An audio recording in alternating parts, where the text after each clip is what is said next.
Tiga kalimat yang mengubah sejarah bangsa Indonesia. Kami putra dan putri Indonesia menjunjung bahasa persatuan bahasa Indonesia. Halo, nama saya Helen. Halo, nama saya Ratu. Halo, nama saya Feli. Halo, nama saya Iksan. Halo, nama saya Kamila.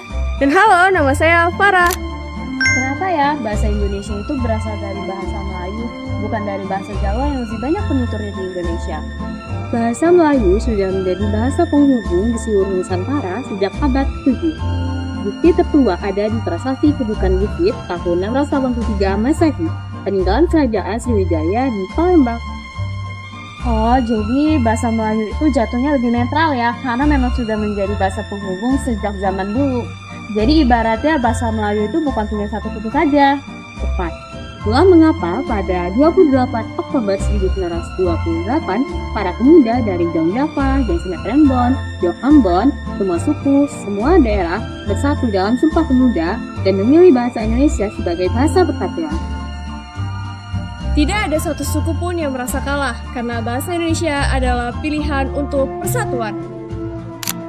Bahasa Indonesia itu unik secara linguistik. Yang pertama, tidak ada konjungsi. Kata kerjanya tidak menentukan waktu atau subjek.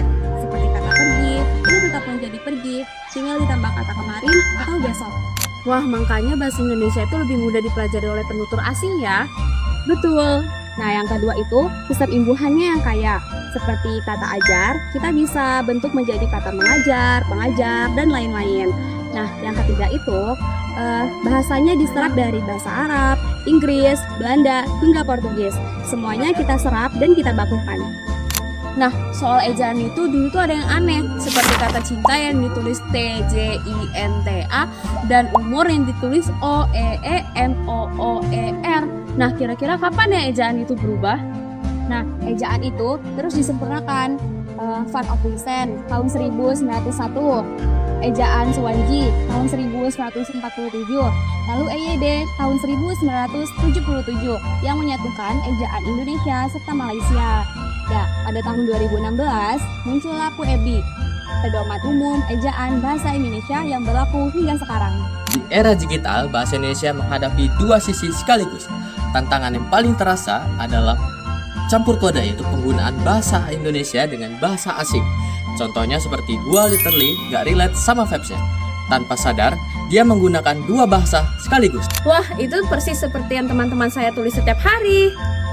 Namun, di balik tantangan tersebut, bahasa Indonesia juga memiliki peluang yang sangat besar.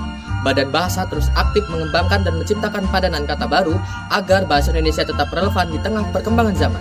Contohnya seperti gawai untuk gadget, daring untuk online, luring untuk offline, dan surel untuk email. Jadi, bahasa Indonesia bukan sekadar alat komunikasi. Ia adalah bukti persatuan, hasil perjuangan panjang selama lebih dari 1000 tahun. Dan ia terus hidup, terus berkembang, menyerap bahasa baru tanpa kehilangan jati diri. Dari prestasi ke media sosial, dari Nusantara ke UNESCO, bahasa Indonesia selalu relevan. Sekarang saya sadar bahwa setiap kata yang kita ucapkan mengandung sejarah 1300 tahun yang lalu. Maka dari itu saya dan kita semua harus lebih menghargai bahasa yang kita pakai. Bahasa adalah mahkota suatu bangsa. Rawatlah ia, dan ia akan membawamu menjangkau dunia.